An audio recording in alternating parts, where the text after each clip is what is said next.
할렐루야. 사랑하는 성도 여러분, 사순절 잘 보내고 계십니까? 오늘도 우리에게 주시는 그 은혜의 말씀을 통해서 또 우리를 돌아보는 시간들이 되었으면 좋겠습니다. 오늘 같이 나누실 말씀은 요한복음 13장 34절에서 35절에 있는 말씀입니다.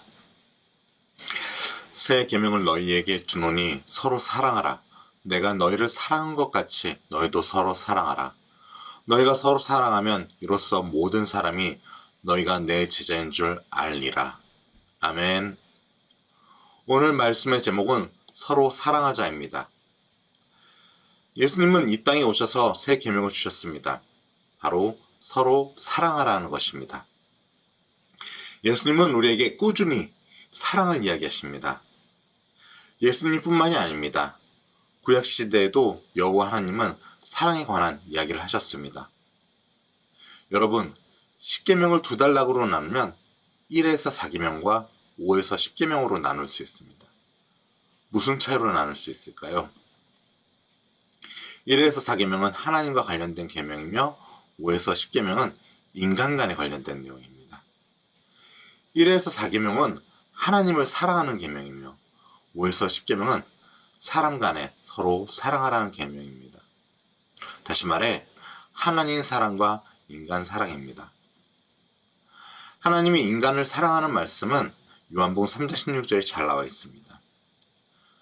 하나님이 세상을 이처럼 사랑하사 독생자를 주셨으니 이는 그를 믿는 자마다 멸망하지 않고 영생을 얻게 하려 하심이라.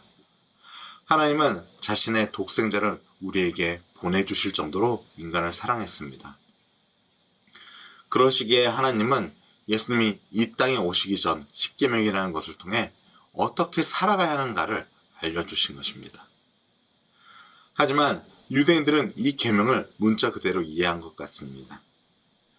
10계명의 본질인 하나님을 사랑하는 것, 그리고 인간을 사랑하는 것이 아닌 문자 그대로 이해하며 살아갔던 것 같습니다. 그러다 보니 율법이 사람보다 더 우선시되었던 것 같습니다. 예수님의 여정을 살펴보면 유대인들이 얼마나 종교적으로 경직되었는가를 알 수 있습니다. 그들은 종교라는 외식을 입고 살아간 이들이었습니다. 예수님의 행적 중에 대표적인 것이 바로 안식일일 것입니다. 태초에 하나님이 안식일을 만든 것은 인간을 위하여였지만 유대인들은 안식일이 우상이 되었습니다. 그것을 지키는 것이 더 중요한 것입니다. 지금도 근본주의 유대인들은 아직도 안식일을 신년처럼 지키고 있습니다. 그런 그들 앞에 예수님이 나타나 안식일에 기적을 행하는 것을 보게 됩니다. 그러면서 안식일의 본 의미인 인간의 회복을 보여주십니다. 예수님은 마가복음 3장에 회당에서 손이 마른 사람을 고치시고 누가복음 13장에서는 18년 동안 굽어있던 한 여인을 고칩니다. 그리고 예수님은 요한복음 5장에서 38년간 병으로 고통받았던 한 사람을 베데스다 연못에서 고치시는 기적을 보여주십니다. 그러면서 예수님이 반복적으로 이야기하시는 것은 안식일은 인간을 위해 하나님이 만드신 날이며 율법보다 인간의 회복과 사랑이 우선되어야 한다는 것을 말씀하십니다. 우리에게도 그런 것들이 있지 않습니까? 이전 교회에서 예배를 드릴 때 아이들이 오는 경우들이 있습니다. 그런데 참 그런 모습들을 싫어하는 분들이 생각납니다. 예배의 본질은 설교가 아닙니다.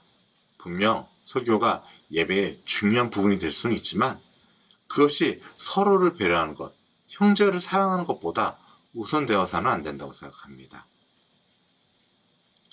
이전에 미국의 한 강의 영상을 본 적이 있습니다. 이 대학교 강의 영상에서 학생 중 아이 엄마가 있었나 봅니다. 강의 시간에 아이가 울자 어떻게 했을까요? 아마 우리나라라면 교수님이 아이가 울면 강의에 방해가 된다면서 데리고 나가라고 했을 것 같습니다. 그런데 그 교수는 자연스럽게 아이에게 가서 아이를 안고 강의를 진행했습니다. 그리고 교수에게 안긴 아이는 울음을 그치고 잘 안겨있던 영상을 본 적이 있습니다. 이처럼 우리가 조금만 배려하고 이해한다면 참 좋지 않을까요? 교회에서 항상 문제가 되는 것이 아이들일 때가 많습니다. 그런데 반대로 이야기하면 교회가 그만큼 아이들을 배려하지도 못하는 것이 아닐까요? 교회를 건축할 때 우선시 되는 것이 무엇입니까? 교회의 이름을 지을 때나 건축을 할 때 그 교회의 목회 방향이 드러난다고 저는 생각합니다. 그런데 제가 경험한 많은 교회는 우선 예배당과 부속 예배실 그리고 셀 모임을 할 수 있는 곳이 우선시 되는 것 같습니다. 그리고 지하나 교육관이라는 곳에 아이들이 예배 드릴 수 있는 공간을 만듭니다. 그런데 교회에서 보이는 많은 부분은 아이들에게 매우 불편하게 만들어지고 있다는 것은 아닐까요? 다시 말해 교회의 주축이 되는 어른들이 우선되어 교회가 만들어지고 있는 것은 아닐까 생각합니다. 교회 용도가 주일이나 다른 예배들 그리고 모임들을 위한 공간으로 사용된 것은 아닌가 저는 생각이 됩니다. 그러면서 매우 비효율적인 공간으로 교회들이 만들어지고 있는 것 같습니다.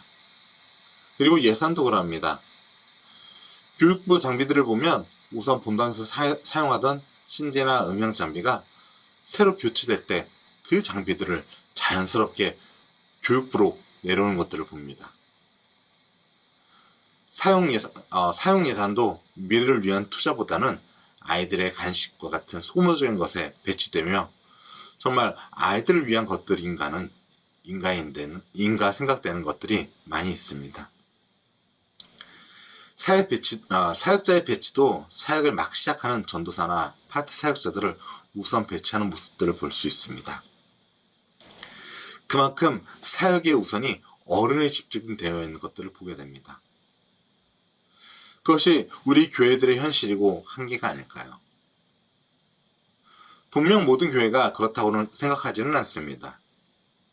하지만 무디가 말한 것처럼 아이들을 대상으로 복음을 영업하는 것이 아닌가, 그리고 전도하는 것이 아니었다는 고백처럼 우리의 사역도 아이들의 머릿수에 집중하고 영혼 구원이라는 본질을 잊고 있는 것은 아닐까 가끔 생각하게 됩니다.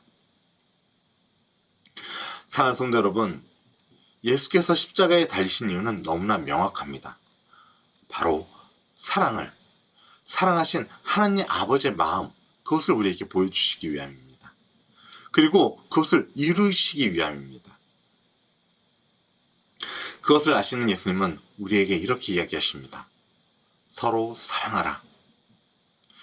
이것이 우리가 지켜야 할 계명인 것입니다. 사랑하는 성도 여러분, 우리가 교회에서뿐만 아니라 가정과 사회에서도 그리스도의 사랑을 전하고 배려하며 나아가는 여러분들이 되시기를 간절히 바랍니다. 그리스도를 따르는 자는 그의 사랑으로 말미암아 변화되고 또 그 사랑을 전하는 자들이기 때문입니다. 우리가 매일매일 살아가면서 그 사랑을 몸소 실천하는 여러분들이 되시기를 간절히 바랍니다. 기도하겠습니다. 사랑하는 하나님, 우리는 살아가면서 그리스도의 사랑을 전해야 한다고 하지만 실질적으로 우리의 삶에서 그리스도의 사랑이 나타나지 않을 때가 너무 많습니다. 하나님, 우리가 주를 안다고 고백하지만 우리가 아는 것은 글자뿐이요, 정말 주님의 그 사랑과 그 행함은 아직 우리 몸에서 나오지 못할 때가 너무 많습니다. 하나님, 우리의 삶에서 주님이 우리의 삶을 주관하여 주시고 우리가 오직 주님을 바라보며 온전히 나아가는 그 은혜 허락하여 주옵소서. 또한 구하는 것은 우리 삶에 그리스도의 사랑이 흘러넘치기 원합니다.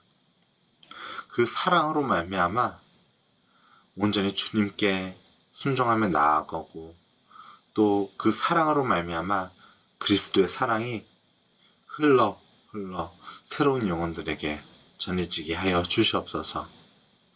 오늘도 내일도 우리를 항상 지켜봐 주시고 그 사랑으로 함께하여 주시는 우리 주 예수 그리스도 이름으로 기도드립니다. 아멘. 사랑하는 성도 여러분, 우리의 삶 가운데 그리스도의 사랑이 흘러넘치길 간절히 구하고 합니다. 우리의 삶에서 그리스도의 사랑이 흘러넘칠 때 그 사랑으로 말미암아 많은 영혼들이 주께로 돌아올 것입니다. 우리의 행함이 사랑으로부터 시작되기를 간절히 바라고 바랍니다.